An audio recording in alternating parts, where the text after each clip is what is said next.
황소개구리, 베스, 붉은기 거북, 뉴트리아, 미국가재. 이 녀석들은 한국 토종 개체들을 위협하고 있는 생태계 교란종입니다. 생태계 교란종이란 외국에서 유입된 동물로 국내 생태계의 균형을 교란시키거나 교란시킬 우려가 있는 녀석들을 말하는데요. 그렇다면 반대로 한국 출신 동물 중 외국 현지 동물들을 후드려 패고 있는 일진 출신 동물들은 어떤 것들이 있는지 같이 살펴보겠습니다. 첫 번째 교란종은 바로 참새입니다. 한국에서 흔히 볼 수 있는 이 작은 새가 해외로 퍼져나가면서 뜻밖의 골칫거리가 되고 있는데요. 이 귀여운 새가 문제를 일으킬 것이라고 생각하지 않을 수도 있지만 해외에서는 실제로 큰 골칫거리로 떠오르고 있습니다. 참새는 먹이 활동을 농작물에 의존하는 경향이 크기 때문에 농업이 발달한 나라들에서는 더 큰 문제가 되고 있습니다. 특히 미국과 호주에서는 참새들이 무리를 지어 농작물에 피해를 주고 있다는데요. 이 작은 새들이 문제를 일으키는 이유는 번식력이 엄청나기 때문입니다. 한번 번식을 시작하면 대규모 무리로 확산되면서 농경지를 초토화시킬 수도 있다고 합니다.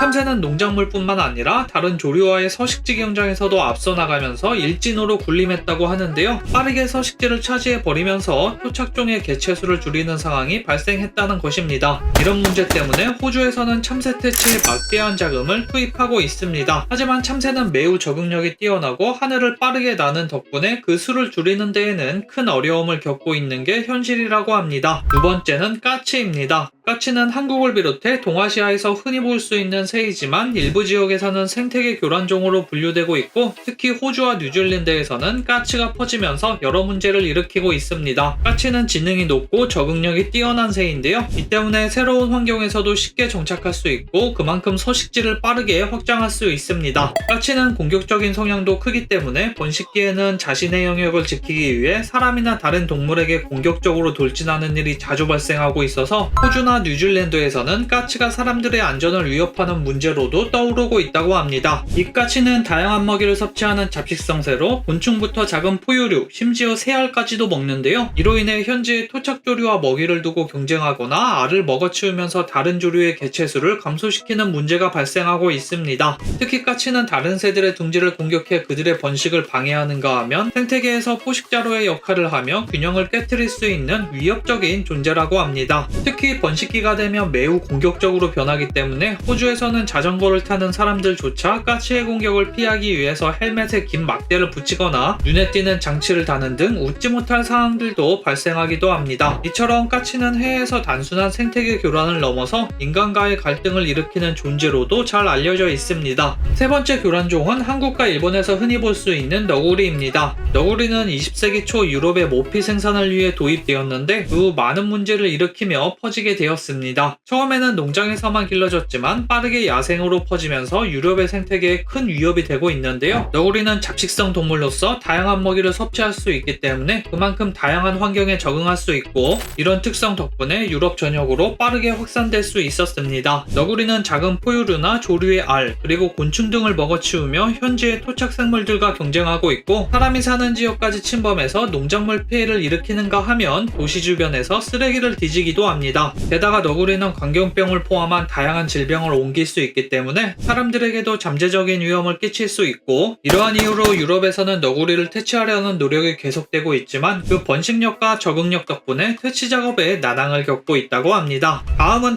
다람쥐입니다. 다람쥐는 한국의 숲과 공원에서 흔히 발견되는 소형 포유류로 이 녀석들은 주로 도토리나 견과류, 과일 등을 섭취하는데요. 하지만 이렇게 귀여운 녀석들도 해외에서는 외래종으로 문제를 일으키고 있는 경우가 많다고 합니다. 예를 들어 현지의 젓갈색 다람쥐와 경쟁하게 되면서 젓갈색 다람쥐의 서식지를 축소시키고 있고 이는 젓갈색 다람쥐 종의 개체수 감소로 이어져 생태계 균형에 영향을 미치고 있다고 합니다. 뿐만 아니라 다람쥐는 번식력이 뛰어나고 다양한 환경에서 잘 적응하는 특성을 가지고 있어서 새로운 지역에서도 빠르게 자생종을 대체할 수 있습니다. 다람쥐는 주로 토착식물의 씨앗과 열매를 소비하기 때문에 지역식물의 개체수와 다양성을 감소시킬 수 있어서 농작물에 대한 피해로 인해 농민들과의 갈등이 발생하기도 합니다. 마지막 한국 출신 일지는 청개구리입니다. 한국에서 흔히 볼 수 있는 이 작고 귀여운 개구리가 해외에서는 거대한 생태적 문제를 일으키고 있다고 하는데요. 특히 호주에서는 이 작은 개구리가 생태계의 골칫거리로 떠오르고 있다고 합니다. 청개구리는 토종 곤충들과 양서류들을 잡아먹으며 토착종들의 생명을 위협하는데 특히나 번식력이 매우 강하기 때문에 한번 퍼지기 시작하면 빠르게 개체수를 늘려가며 토착종들을 밀어내고 서식지를 장악한다고 합니다. 추가로 청개구리가 밤마다 울어대는 소리에 일부 지역에서는 소음 문제로 골머리를 앓고 있으며 이 소리가 익숙하지 않은 주민들은 큰 불편함을 호소하기도 합니다.